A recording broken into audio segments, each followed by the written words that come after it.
kahams, human naman ko dito no, human ako sa akong gitrabaho, human ako tabang kang mama nga nagkuan sa liso sa kakao, nagpanit. So human nami.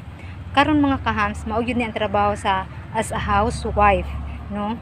O, nang laba, no? Nang laba mo ni akong trabaho mga kahams, nang laba karon kay alas 4 naman sa hapon, mag-adto na pug ko sa babuyan. Uban ni ko mga kahams kay magbahog na pug ko og baboy mga kahams.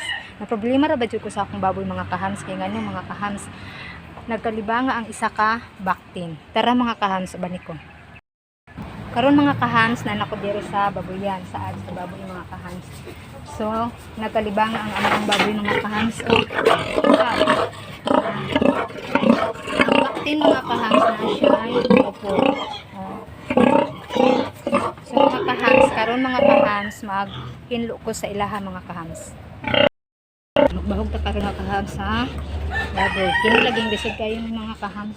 Iyang kuan kay suba na niya.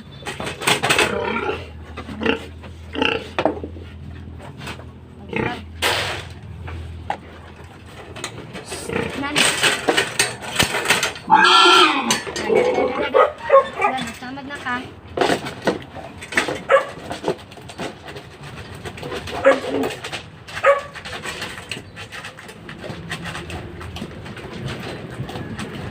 Ini unan sama dan ini simod.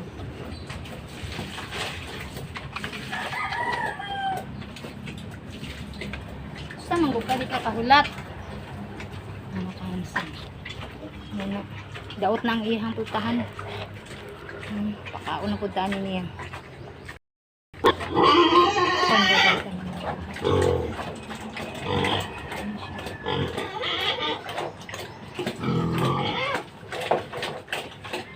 Magkao.